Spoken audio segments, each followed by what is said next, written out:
하나님의 벗이란 제목으로 말씀 전하겠습니다.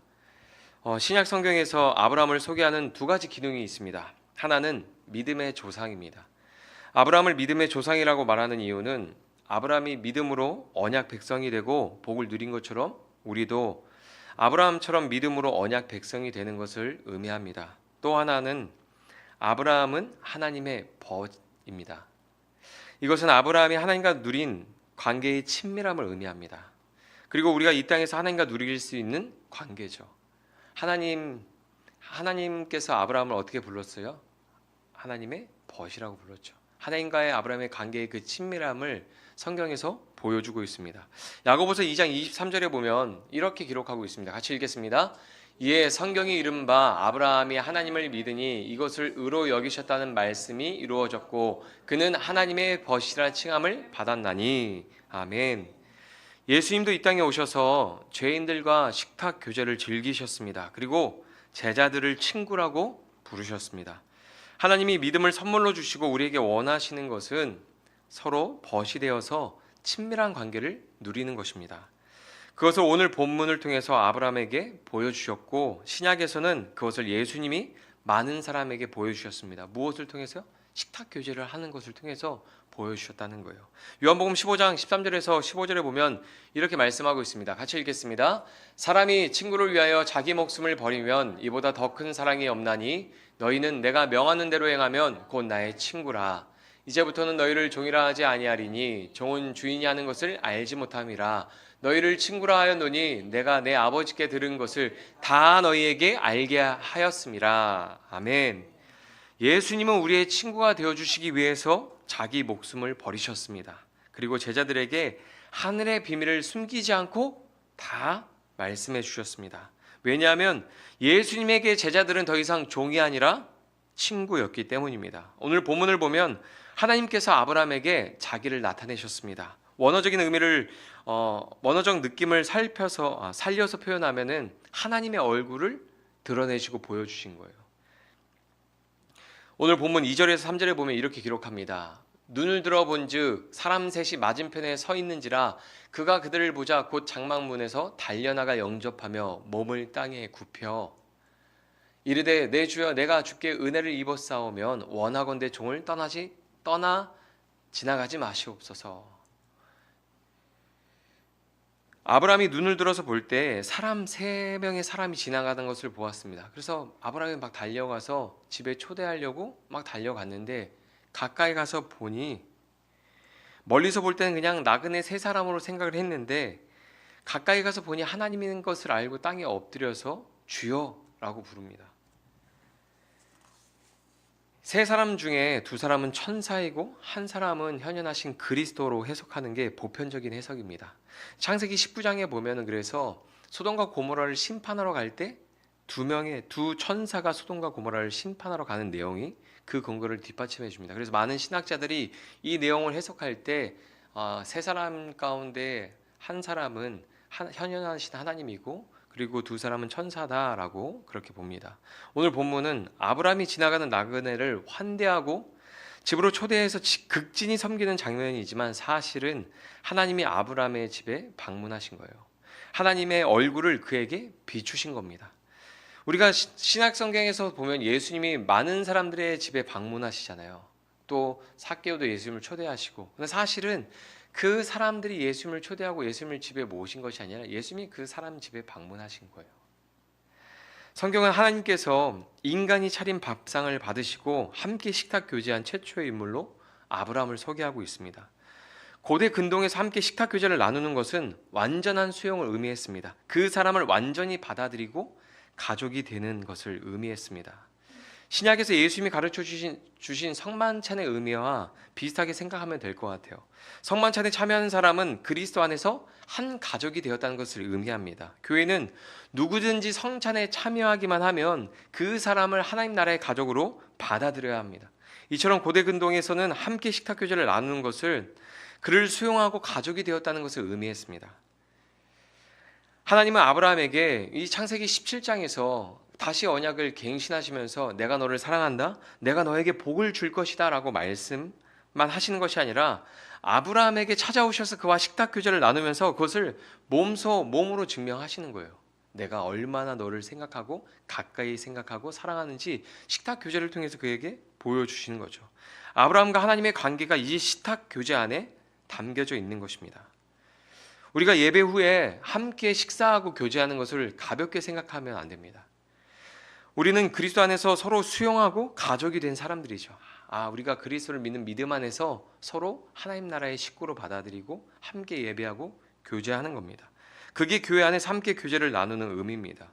예수님도 이 땅에 오셔서 왜 그렇게 죄인들과 함께 식탁 교제를 나누셨을까요? 그들의 모든 것을 수용하기 위해서 이 땅에 오셨기 때문입니다. 마태복음 11장 19절에 보면 이렇게 기록합니다. 같이 읽겠습니다. 인자는 와서 먹고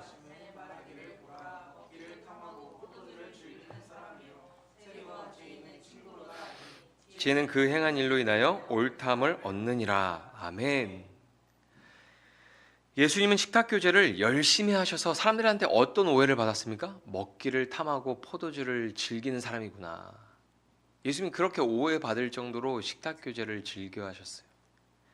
그런데 아브라함 집에 방문한 하나님도 식탁 교제를 아주 그냥 즐겁게 먹는 양이 장난이 아니었습니다. 오늘 본문 6절에서 8절에 보면 이렇게 기록합니다.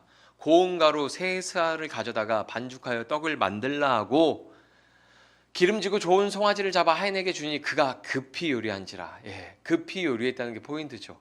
준비되지 않은 그 만찬을 준비하는 거예요. 또 아브라함이 엉긴 젖과 우유와 하인이 요리한 송아지를 가져다가 엉긴 젖이 오늘날로 치면 요거트 같은 거죠. 그냥 모든 음식을 푸짐하게 막 준비하고 디저트까지 막 준비해서 푸짐한 식탁을 차리는 거예요. 근데 이 음식들 차린 것을 보면은 밀가루 3스와는 대략 20리터가 넘는 양이에요. 1.5리터 페트병 15개의 분량을 가지고 빵을 만들었어요. 그러면 그걸로 빵을 만들면 3사람이 충분히 먹을 수 있을까요? 아니면 부족할까요? 배 터지고도 남을 양이죠. 그리고 또 그것만 준비한 게 아니죠. 송아지도 잡았습니다. 엄청 많은 양을 준비해서 대접했어요. 마치 왕을 대접하듯이, 극진하게 왕을 대접하듯이 대접합니다. 이 정도 양을 이제 주석을 보면 이 정도 양은 대략 40명에서 50명 정도가 먹을 양이라 그래요. 그 식탁 교제가 얼마나 풍성했을지, 그리고 얼마나 오랜 시간 교제를 나누었을지 생각해 보세요. 여러분, 오늘처럼 요리 딱 하면 바로 나오는 게 아니잖아요. 송아지 잡으려면 얼마나 시간이 걸릴까요? 물론 그분들한테 익숙한 일이기 때문에 그 일들을 하면 손이 빠르니까 빨리 음식이 준비되겠죠. 근데 아무리 그래도 음식이 준비하는 시간이 있고 그 많은 양을 먹는 시간이 있잖아요. 그럼 그 식탁 교제가 음식을 먹으면서 얼마나 풍성했을지, 그 음식을 기다리고 먹는 동안 그 대화하는 그 교제가 얼마나 풍성했을지 한번 상상해 보세요. 여러분, 식탁 교제를 하는 가운데 하나님은 아브라함의 아내 사라를 부르셨습니다. 오늘 본문 9절에서 10절 같이 읽겠습니다. 그들이 아브라함에게 이르되 내 아내 사라가 어디 있느냐 대답하되 장막에 있나이다. 그가 이르시되 내년 이맘때에 내가 반드시 내게로 돌아오리니 내 아내 사라에게 아들이 있으리라 하시니 사라가 그 뒤 장막문에서 들었더라. 아멘. 그동안 하나님은 말씀하실 때 아브라함에게 말씀하셨습니다. 처음으로 장막 뒤에 있던 사라를 부르셔서 사라에게 직접 말씀하신 내용이 나와요. 하나님이 인간과 식탁 교제를 나누는 것도 충격적인데 그의 아내를 불러서 대화하십니다. 이것은 하나님과 아브라함의 친밀한 관계가 드러나는 장면이죠. 창세기 17장, 18장, 19장은 아브라함이 99세 때 겪었던 일입니다. 그리고 18장, 19장은 하루 동안 겪었던 일을 기록해 놓은 내용이에요. 아브라함의 신앙 여정에서 가장 빛나는 순간이 언제였냐면 99세였던 거예요. 그때를 얼마나 자세히 기록하고 있는지 모릅니다. 지난 17장을 볼 때 14년의 침묵을 경험한 아브라함이 하나님을 대하는 태도가 달라진 것을 보았습니다. 그렇죠? 그 침묵 속에서 아브라함이 자기에게 온 고난과 어려움을 대하는 태도, 하나님을 대하는 태도가 달라졌어요. 그런데 하나님을 대하는 아브라함의 태도만 달라진 게 아니라 아브라함을 대하는 하나님의 태도도 달라졌습니다. 이것이 하나님이 아브라함에게 주신 복이고 우리와 함께 누리고 싶은 관계인 것입니다. 우리는 얼마나 많은 사람들에게 약속을 합니까? 특히 연말이 되면 우리 올해 가기 전에 밥 한번 먹자. 야, 우리 꼭 한번 보자. 그렇게 이야기하고 약속하지만 말하는 것을 지키기 어렵고 자기 삶을 살아내기가 좀 바쁘죠. 그런데 하나님은 언약을 맺은 아브라함을 찾아오셔서 식탁 교제를 나누면서 얼마나 아브라함을 가까이 생각하는지 보여주시는 거예요. 하나님이 천지의 주제이시오 지극히 높으신 하나님이 직접 아브라함 집에 오셔서 아브라함과 식탁 교제를 풍성히 나누시는 거예요. 여러분, 저는 새로운 목사님들을 만나거나 교제하다가 가까워지면 그때 아내를 소개하고 식사합니다. 관계가 쌓이고 친밀해지면 가장 소중한 아내를 서로 함께 식사에 초대해서 같이 식사하면서 교제를 나누는 거죠. 그러면서 더 풍성한 교제를 누립니다. 하나님이 아브라함과 함께 누리는 식탁 교제에 아내를 부르신 이유는 더 친밀하고 깊은 교제를 누리기 위해서죠. 그리고 그 관계가 아브라함이 혼자 누리는 관계가 아니라 하나님과 그 친밀한 그 관계가 아브라함 혼자 누리는 관계가 아니라 아내 사라도 함께 누리는 관계임을 보여주는 것입니다. 여러분, 사라가 여종 하갈을 왜 아브라함에게 주고 동침하게 했습니까? 자신이 언약에서 제외된 사람이라고 오해했기 때문에 자녀를 기다리는 약속한 그 자녀를 기다리는 그 시간이 너무 고통스러워서 그 고통에서 벗어나고 싶어서 여종 하갈을 아브라함에게 동침하라고 줬잖아요. 하나님 사라를 부르셔서 아브라함에게 했던 말을 다시 그의 아내 사라한테 해주시는 거예요, 직접.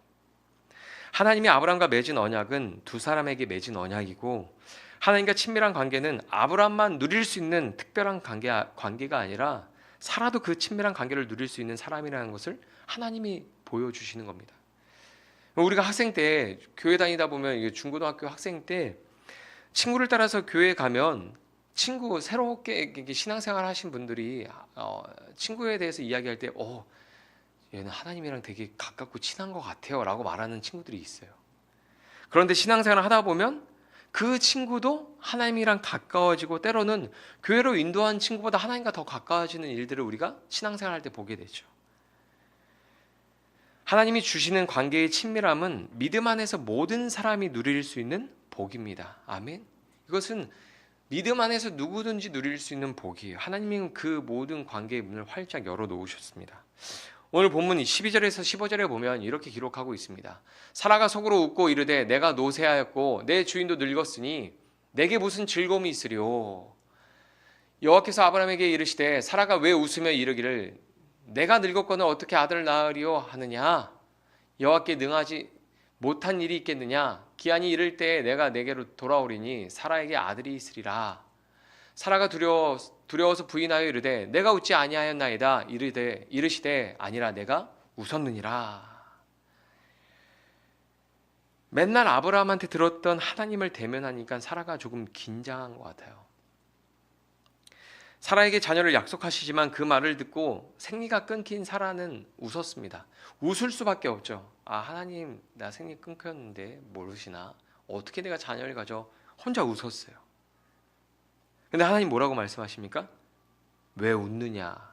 정말 아들이 생길 것이다 라고 말씀해 주세요.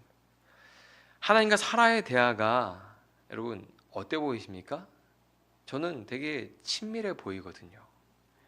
보통 권위자의 말에 웃는다면 바로 모욕을 당하고 크게 혼날 거예요. 생각해 보세요. 권위를 가진 사람이 말했는데 웃어요. 피식. 만약에 회의 시간에 그 회의에서 가장 높은 사람이 이제 그 테이블 가운데 앉아서 무슨 어떤 말을 했어요. 자, 우리 내년에는 이렇게 영업 실적이 이렇게 오를 겁니다. 이야기했는데 저기 있는 말단 사원이 피식 웃어요. 그 회의는 어떻게 될까요? 야, 너 일어나! 나가!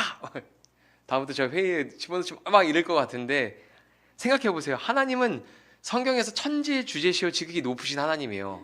내가 이런 일을 할 거야. 너에게 이걸 줄 거야. 피식 웃었단 말이에요.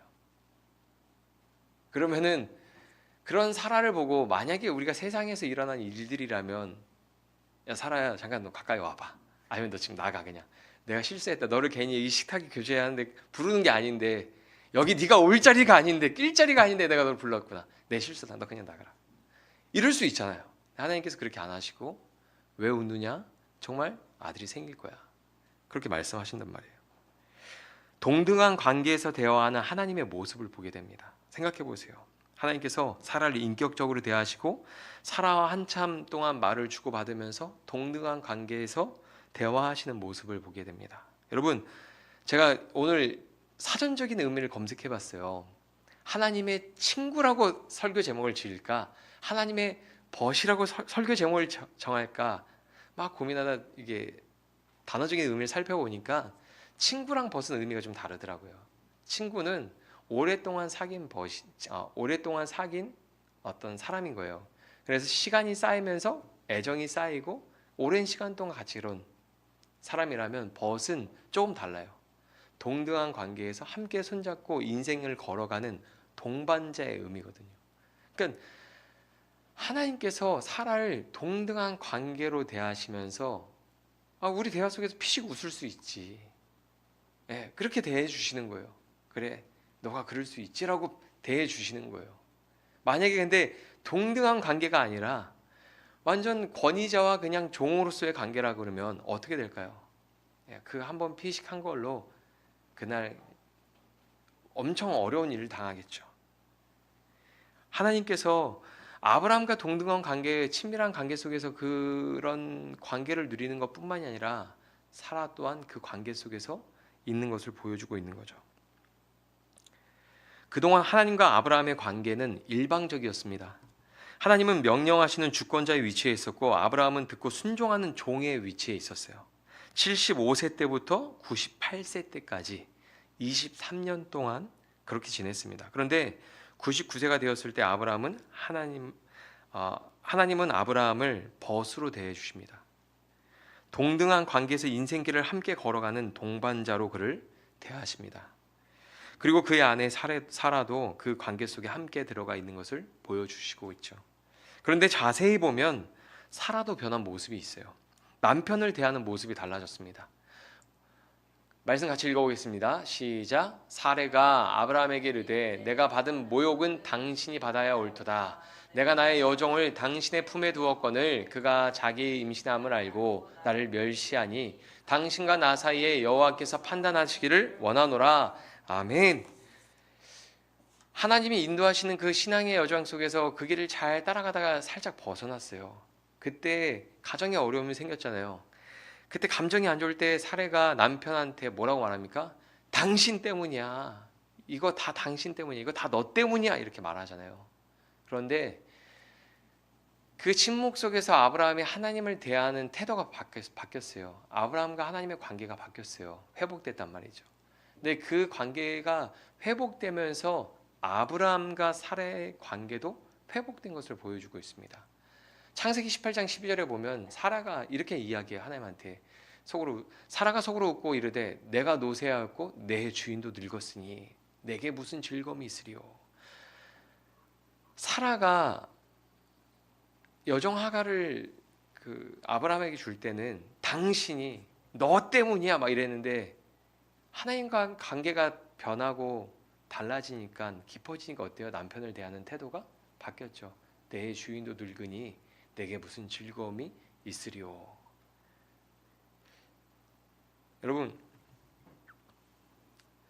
하나님 안에서 아브라함과 사라의 관계도 회복되었음을 보여주고 있습니다. 하나님과 관계가 회복되면서 부부의 관계도 하나님이 원하시는 관계가 되었음을 보여줍니다. 성경이 많은 것을 말하고 있지는 않지만 아브라함이 하나님을 대하는 태도가 달라졌을 때 그의 가정에도 회복의 역사가 일어나고 있었다는 것을 보여주고 있는 겁니다. 오늘날 가정의 질서가 무너지고 깨어진 가정이 얼마나 많습니까? 그런 가정마다 하나님이 필요한 겁니다. 하나님을 만나면 가정의 문제, 부부 관계의 문제, 부모와 자녀의 문제도 자연스럽게 해결이 되는 거죠.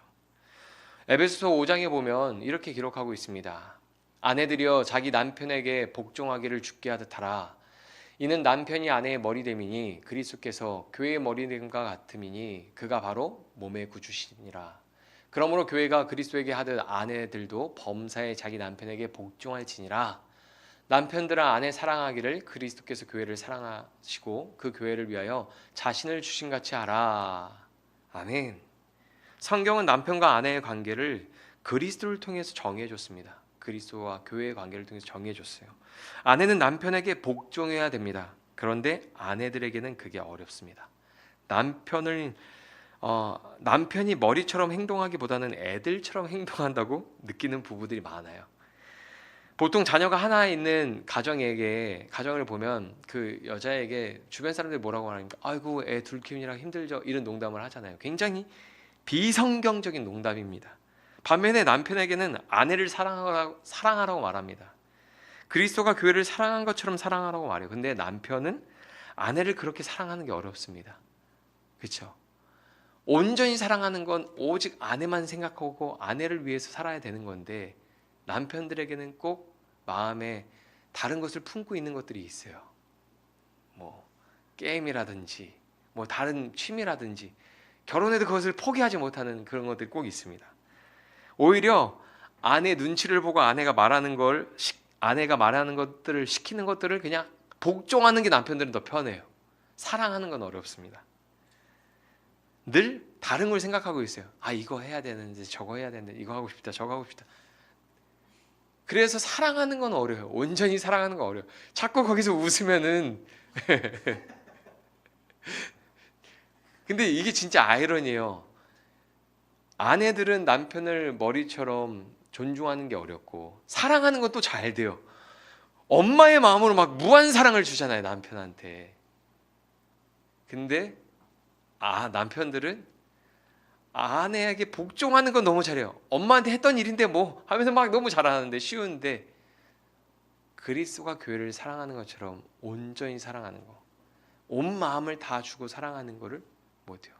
나 좀만 틈만 생기면 그동안 하고 싶었던 거 하고 사랑하지만 이것도 중요하고 그렇단 말이에요. 그런데 하나님과의 관계가 회복되고 하나님의 주권 아래서 순복하면서 삶의 질서가 회복되면 진리를 따라서 아내가 남편의 권위를 존중하고 남편이 아내를 사랑하게 되는 겁니다. 하나님과의 관계가 회복되고 깊어지고 우리가 하나님의 그 주권 아래 순복하는 삶을 살게 되면 자연스럽게 진리를 따라서 아내가 남편을 존중하고 남편이 아내를 사랑하게 되는 일들이 시작되는 거예요. 그런 은혜가 아브라함의 가정에 일어난 것입니다. 단순히 때가 돼서 하나님이 100세 때 자녀를 주시는 것이 아니라 이런 회복의 역사를 통해서 아브라함과 사라의 관계가 친밀한 사랑의 관계 속에 있었던 것을 보여주는 거죠. 하나님께서 내가 너희들에게 자녀를 줄 거야. 여정 하갈과에 있었던 갈등이 해결이 안 됐어요. 집에서 계속 너 막 이러고 싸우고 있어요. 근데 100세가 되셔 딱 아들 낳았어요. 우리 이삭 생겼네? 그게 아니죠. 하나님과의 관계가 회복되는 그 시간 속에서 아브라함과 사라의 관계가 회복되면서 그 친밀한 그 관계 속에서 서로 존중하고 사랑하는 일들이 회복된 거예요. 그래서 100세 때 자녀를 낳을 수 있는 놀라운 기적이 일어나는 거죠. 단순히 그냥 때가 돼서 하나님이 약속해서 자녀가 생긴 게 아니라 그 부부 관계 안에서의 그 사랑의 회복이 있었다라는 거죠. 그 친밀함 속에서 이삭이 태어난 것입니다. 오늘 본문 17절 보면 이런 말씀이 있어요. 같이 읽어보겠습니다. 여호와께서 이르시되 내가 하려는 것을 아브라함에게 숨기겠느냐. 그러면서 이런 이야기를 하십니다. 20절, 21절에 여호와께서 또 이르시되 소돔과 고모라에 대한 부르짖음이 크고 그 죄악이 심히 무거우니 내가 이제 내려가서 그 모든 행한 것이 과연 내게 들린 부르짖음과 같은지 그렇지 않은지 내가 보고 알려하노라. 하나님께서 지금 소돔과 고모라의 모든 죄악이 가득해졌다는 것을 들었다고 말씀하시면서 내가 그것을 판단하고 내가 그것을 심판할 것이다 이야기해 주시는 겁니다. 하나님은 아브라함에게 자신의 일을 숨기지 않으세요. 하늘의 비밀이잖아요. 이거. 하나님이 어떻게 일하실 건지. 소돔과 고모라의 죄악이 가득해서 그들을 심판하실 것에 대해서 말씀해 주신단 말이에요. 그리고 그 이야기를 들은 아브라함이 어떻게 합니까? 하나님께 가까이 나가서 질문합니다. 기도합니다. 오늘 보면 23절에서 26절에 보면 이렇게 기록하고 있습니다. 아브라함이 가까이 나아가 이르되 주께서 의인을 악인과 함께 멸하려 하시나이까. 그 성 중에 의인 50명이 있을지라도 주께서 그곳을 멸하시고 그 50의인을 위하여 용서하지 아니하시리까. 주께서 이같이 하사 의인을 악인과 함께 죽이심은 부당하오며 의인과 악인을 같이 하심도 부당하니이다. 세상을 심판하시는 이가 정의를 행하실 것이 아니니까. 여호와께서 이르시되 내가 만일 소돔 성읍 가운데에서 의인 50명을 찾으면 그들을 위하여 온 지역을 용서하리라. 아멘. 아브라함이 한 질문의 핵심은 이것입니다. 의인을 악인과 함께 멸하실 겁니까? 그리고 의인 50명, 45명, 40명, 30명, 20명 그렇게 계속 물어보다가 이렇게 마지막 질문을 던집니다. 같이 읽어보겠습니다. 아브라함이 또 이르되 주는 노하지 마옵소서. 내가 2번만 더 아래이리다. 거기서 10명을 찾으시면 어찌하려 하시나이까. 이르시되 내가 10명으로 말미암아 멸하지 아니하리라. 여호와께서 아브라함과 말씀을 마치시고 가시니 아브라함도 자기 곳으로 돌아갔더라. 아멘. 여러분, 아브라함이 정말 궁금했던 것은 무엇이었을까요? 그 땅에 살고 있는 조카 롯이 하나님의 심판 때에 함께 멸망당하지 않을까 하는 염려가 있었던 거죠. 하나님께서 아브라함이 질문하는 의도를 물으셨을까요? 하나님 50명이, 45명이, 40명이, 30명이 계속 그렇게 질문할 때 하나님께서 아브라함의 의도를 모르셨을까요? 제 아브라함 자기 가족 때문에 친척 때문에 저렇게 기도하는구나, 질문하는구나. 하나님 모르셨을까요? 아시죠? 여러분, 우리 같으면 그 아브라함처럼 이렇게 대화를 하면은 우리 같으면 어떻게 할까요? 끝까지 다 들어줄까요? 못 들어줄까요? 빨리 본론부터 얘기해. 아브라함아, 빨리 얘기해. 너가 원하는 게 뭔데? 그렇게 말하면서 어쩌면 짜증낼 수도 있고 화를 낼 법도 한데 하나님은 아브라함의 이야기를 끊지 않아요. 끝까지 다 들어주십니다. 그를 동등한 관계에서 바라보시고 대하시는 거예요. 그리고 아브라함도 그 관계를 이해하고 하나님께 가까이 나가서 질문한 것입니다. 오늘 말씀에 보면은 23절에 아브라함이 가까이 나아가 이르되라고 이렇게 기록하고 있는데 아브라함도 하나님과의 그 관계를 이해하고 하나님께 가까이 나가서 질문한 것입니다. 가까이 나가서 질문할 때 어디에 가까이 간 거냐면 하나님한테 가까이 나간 게 아니라 하나님과 자기의 친밀한 그 관계에 가까이 나간 거예요. 이것이 하나님이 아브라함에게 주신 복입니다. 그 친밀한 관계. 그 친밀한 관계에 가까이 나가니까 이런 기도도 할 수 있는 거예요. 하나님, 의인을 악인과 함께 죽이시는 것은 부당합니다. 의인은 50명이 있어도 그 땅을 멸하실 겁니까? 아니다. 내가 50명이 있으면 멸하지 않을 거야. 하나님, 한 번 더 제가 물어볼게요. 45명이 있으면 그 땅을 멸하실 겁니까? 아니, 45명이 있어도 하나님, 한 번만 더 물어볼게요. 40명. 계속 말꼬리 잡고서 계속 질문하잖아요. 아브라함은 하나님과 자신의 그 친밀한 관계로 가까이 나아가서 이 말들을 하는 거예요. 이 기도를 하는 겁니다. 이것이 하나님이 아브라함에게 주신 복입니다. 창세기 18장을 보면 하나님께서 아브라함의 집에 오셔서 함께 밥을 드시고 아내를 불러서 교제를 나누시고 이야기하시고 아브라함에게 속마음을 털어놓으시고 아브라함의 기도를 끝까지 들어주시는 친밀함을 보여주십니다. 그것이 하나님이 우리에게 주시고자 하는 복입니다. 하나님은 천지의 주제이시며 지극히 높으신 분으로 아브라함을 대하는 것이 아니라 아브라함이 식탁에서 함께 마주 앉아서 대화하고 비밀을 나누는 친구가 되기를 원하셨습니다. 그리고 예수님도 제자들과 그 관계를 원하셨습니다. 요한복음 15장 15절에서 16절 같이 읽겠습니다. 이제부터는 너희를 종이라 하지 아니하리니 종은 주인이 하는 것을 알지 못함이라. 너희를 친구라 하였노니 내가 내 아버지께 들은 것을 다 너희에게 알게 하였음이라. 너희가 나를 택한 것이 아니요 내가 너희를 택하여 세웠나니 이는 너희로 가서 열매를 맺게 하고 또 너희 열매가 항상 있게 하여 내 이름으로 아버지께 무엇을 구하든지 다 받게 하려 함이라. 아멘. 무엇을 구하든지 다 받게 하려 함이라. 왜요? 그 친밀한 관계 속에서 하나님을 가까이 함으로 구하는 모든 것을 다 얻게 하려 함이라 말씀하시죠. 그럼 구약에서 하나님이 아브라함에게 주신 복과 신약에서 예수님이 제자들에게 주신 복은 동일합니다.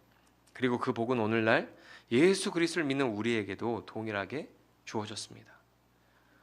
그리스도 안에서 하나님과 우리는 하나 되었고 아브라함에게 벗이라고 여기신 것처럼 예수님이 우리에게 벗으로 여기셨다면 삼위일체 하나님이신 그분 또한 우리에게 친구가 되어주신 거죠. 하나님과 친밀한 사귐을 누리며 비밀까지도 나누는 친구로 이 땅을 살아가시길 바랍니다.